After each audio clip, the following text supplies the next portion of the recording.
Libertad.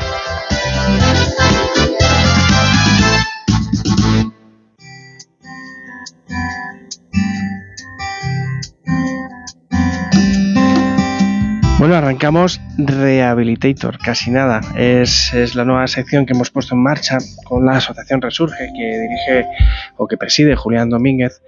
Y bueno, a mí me sorprendió lo primero que hay un sinfín de cosas que se pueden hacer para que nuestros, bueno, pues el 70% de los inmuebles en España pues tengan una eficiencia energética mucho mayor, pero esto las personas normales no lo sabemos, lo sabéis los arquitectos, lo sabéis la gente que os movéis en ese ámbito, pero bueno, esto tiene unas posibilidades inmensas, ¿no?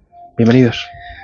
Muchas gracias por bueno, pues dar pie a este proyecto tan ilusionante que es Rehabilitator, que vamos a empezar y desde el que vamos a poder, como bien dices, informar a la gente de que sus viviendas necesitan unas actuaciones para ser eficientes, porque la mayoría del patrimonio que tenemos en España se contabiliza aproximadamente unas 27 millones de viviendas actualmente, y de estos 27 millones de viviendas, 18 millones de viviendas están realizados sin prácticamente ninguna actuación de eficiencia energética, es decir, sin aislamiento. Se han hecho, en la época en que se hacían muchas viviendas en España, desde los años 60 hasta los años 90.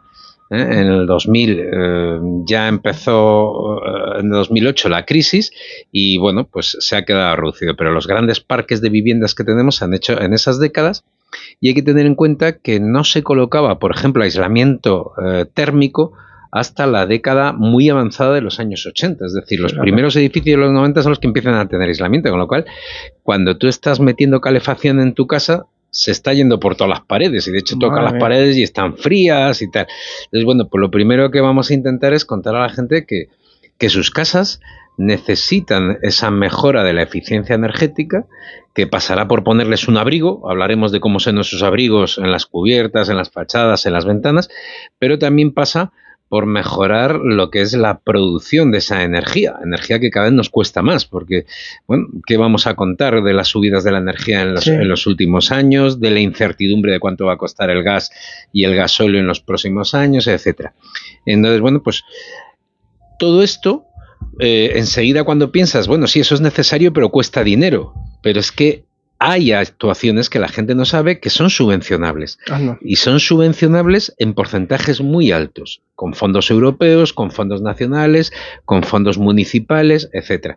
También estaremos hablando de todo esto, que es muy importante. Es decir, nosotros podemos mejorar la eficiencia energética de nuestras viviendas hasta en un 80-90%, que son lo que ahora mismo se están haciendo.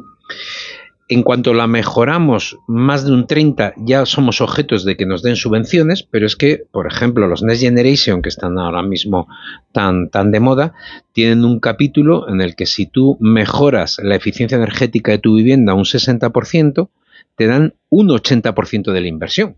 O sea, que es que además puedes llegar a tener unas ayudas fantásticas y además, necesitarías una financiación que te haga viable entre que te dan las subvenciones y tal. Bueno, pues antes no teníamos financiaciones, pero ahora ya a las comunidades de vecinos se les da financiación y se estructura toda esa financiación y también en distintos programas veremos cómo se pueden compatibilizar las actuaciones entre subvenciones, financiaciones, etcétera, para que sea fácil llevar a cabo esa rehabilitación energética. Entiendo, Julián, que todos esos servicios que son laberínticos, todos los desarrolláis en la asociación, ¿no? Para que efectivamente, si va un presidente de una comunidad, oiga, que les escucha en la radio, y efectivamente tengo unas paredes que se me va toda la calefacción por ahí, ¿por dónde empiezo?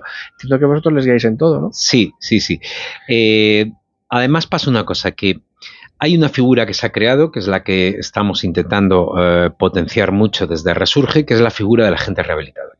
El agente rehabilitador es una figura que surge, incluso ya está recogida jurídicamente, pero surge inicialmente desde la propia sociedad como respuesta a una necesidad de poder llevar a cabo esas acciones de rehabilitación. Es decir, se necesitan proyectos, se necesitan adjudicación a una constructora, se necesita contratar una financiación, se necesita gestionar unas subvenciones y unas licencias. Necesitamos un montón de actuaciones que eso solo se puede hacer, la comunidad de vecinos no lo puede hacer, ni siquiera el administrador de fincas, y entonces lo que hay que hacer es una gestión integral mediante la figura de un agente rehabilitador. Desde Resurge lo que estamos haciendo es que la figura de este agente rehabilitador sea muy potente, no sea un técnico por ahí suelto, un arquitecto, un aparejador y tal, sino que sea un grupo empresarial, un consorcio que tenga técnicos, que tenga grupos constructores, además no solo una constructora, sino varios, porque se necesitan presentar distintos presupuestos para adjudicar al más correcto, al que se entienda como mejor por su experiencia, por el precio que nos dan, etcétera. Se necesita una entidad financiera que nos haga viable eso y que no haya que hacer unas grandes derramas, sino que podamos con el tiempo la parte que nos toca pagar, que no sea de la subvención, pues financiarla al cabo de 10 años y que seguramente se va a pagar con los propios ahorros energéticos. Es decir, esa parte que nos va a tocar pagar, como vamos a pagar mucha menos energía, pues va a tener esa contraprestación que va a hacer que sea más financiable, más viable todo esto. Y hay un tema muy importante, y es que cuando estamos hablando de eficiencia energética, normalmente nos centramos en el coste económico, porque estamos muy sensibilizados ahora mismo en que hemos pagado más, pero tiene mucho que ver con la salud. Y eso no se dan cuenta. Los edificios de los años 70 y de los años 80, y cuanto más los de los años 60, que se hicieron en ladrillo, todas estas barriadas que se han hecho con tipologías muy, muy repetitivas a lo largo de España, en Madrid, Valencia, Sevilla, en todos los lados, tienen unos deterioros esos morteros y empiezan a tener filtraciones de agua. Es decir, los morteros que aguantan los ladrillos se meteorizan con los años y ya no tienen esa estanquidad. Y entonces empieza a haber filtraciones de agua que se convierten en condensación en las cámaras y que dan lugar a mohos, manchas de humedad, etcétera, en los interiores de las viviendas, que muchas veces se creen que es un problema de impermeabilización de la cubierta. No, está siendo una condensación, por ejemplo, que se produce en las esquinas altas de los edificios, porque están muy expuestas a frío, se crea una condensación de ese agua que se ha filtrado y aparecen unas manchitas redondas, así como gotitas. Eso es altamente tóxico. Jolín. O sea, el problema de nosotros hemos ido a edificios de viviendas que tanto en los bajos como en los altos, tú entras y hueles a humedad rancia y tal. Bueno, pues eso, además del mal olor, es un problema de toxicidad que afecta a los pulmones.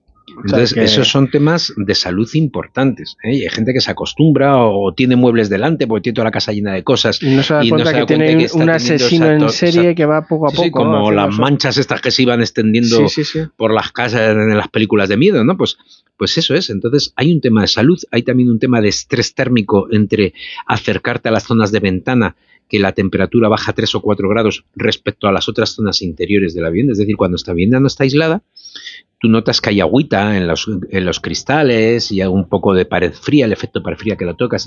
Y bueno, pues estás acostumbrado a vivir con ello, pero no te das cuenta que la proximidad de tu cuerpo hacia esa pared le somete a una temperatura que es muy distinta de la que tiene cerca del radiador. Eso genera un estrés térmico que también da problemas de salud. Es decir, que no es solo un tema de dinero y tal, sino también de confort. De hecho, traeremos casos de éxito a Rehabilitator para que nos cuenten los propios vecinos cómo ha mejorado el confort y cómo los grupos de agentes rehabilitadores y tal pues han, digamos, superado los problemas que se van encontrando para llevar a cabo todas estas situaciones.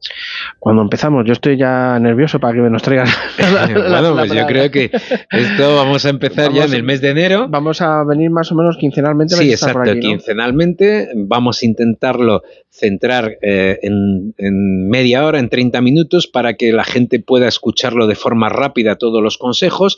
Intentaremos poner al día las noticias que hay al respecto de las distintas subvenciones que se están adjudicando, cuáles van a ser los planes de rehabilitación que se van a aprobar. Iremos combinando lo que es actuaciones con información y con consejos, pero en esa voluntad de que el consejo no sea un consejo en cuanto a una receta, sino una información de gente que ha hecho las actuaciones y le ha ido bien y de posibles actuaciones que están subvencionadas o financiadas. Claro, si digo yo, voy a ganar en salud, voy a ganar en confort, y encima hay unas subvenciones que vienen de la Unión Europea que son laberínticas pero que me lo gestionan. ¿Cuál es el problema? O sea, son todo beneficios. O sea, la cuestión es ponerme en marcha. No, hay un tema psicológico muy importante y es, por un lado, la falta de información y por otro lado, la no credibilidad de los procesos. Es decir, tenemos un hándicap con el tema de las subvenciones y es que en España las subvenciones han sido tremendamente difíciles de tramitar y a veces incluso aún adjudicadas no se han pagado. Bueno, esto fue unas cosas puntuales que ocurrió en unos años por una manera de gestionarse los fondos de las administraciones que estaban en una caja única y entonces pues se gastaban para sanidad fondos que estaban adjudicados ya en vivienda. Eso hoy en día, con la estrategia que hay de gestión de los fondos, no es posible, y cuando te adjudican unos fondos pues realmente tienes la garantía de que te los van a pagar en poco tiempo. Lo que sí es conveniente no lanzarte a la piscina hasta que no tienes una resolución firme de la subvención, porque es una subvención que en principio has tenido en cuenta para la viabilidad de la actuación. Entonces, bueno, lo que no te vas es a lanzar hasta que no tienes esa resolución. Pero una vez que tienes la resolución, ya es una realidad, ya hay un plan de viabilidad. Lo que pasa es que hay unos pasos previos, que es la documentación que necesitas para solicitar esa subvención. Y ahí es donde hay un cierto riesgo de que hay que pagar algún proyecto, hay que pagar algunas licencias municipales, algunas cosas, y es lo que genera a la gente un poco de incertidumbre. Pero vamos a intentar ayudarles a ver que esa incertidumbre no es tal, que hay que superar eso, que sí hay casos de éxitos y muchos, que el momento de la rehabilitación ha llegado no solo por las subvenciones que hay y por la disponibilidad que ahora mismo hay de gestión, de financiación, etcétera, sino porque también, hablaremos de ello, hay un compromiso con el medio ambiente, con la descarbonización, y este compromiso se traduce en unas directivas europeas que vamos a tener que cumplir. Es decir, estamos en un periodo en el que se nos están dando subvenciones, pero vamos a entrar en un periodo en el que las subvenciones van a desaparecer y va a haber obligaciones. Es decir, no puede ser que en torno al 40% de la contaminación que tenemos hoy en día ambiental venga de los edificios. Yo recuerdo que cuando éramos pequeños todo el mundo decía, lo que contaminan los coches. Hoy en día ya no es un problema la contaminación de los coches. Es más, incluso en las ciudades se están creando estas zonas en las que, bueno, pues no se puede entrar con coches contaminantes y entonces ya no tenemos esas manchas que teníamos antes. Luego fue las industrias que contaminaban mucho. Bueno, se metieron una serie de medidas correctoras, incluso se las secaron a las industrias de las ciudades, con lo cual ya no tenemos ese problema de contaminación. Y hoy en día el principal componente de contaminación son los propios edificios. Entonces, tenemos que actuar sobre ellos. O sea, por un lado tenemos el tema económico, del ahorro, del que no paguemos tanta energía. Por otro lado tenemos el tema de la salud, pero luego por otro lado también tenemos el compromiso con el planeta y el cambio climático. O sea, pues señores, ya saben, Rehabilitator, tendremos aquí quincenalmente a la gente de la asociación Resurge con buenos consejos para que efectivamente todo esto pues se vaya dando poco a poco, paso a paso, y que dentro de unos años pues nos pase como con los coches, pues que ya no sea un grave problema para nuestras ciudades. Pues Julián, un placer haberos tenido aquí. Muchas gracias Roberto. Un abrazo. Elmundofinanciero.com. Más de 75 años ofreciendo la información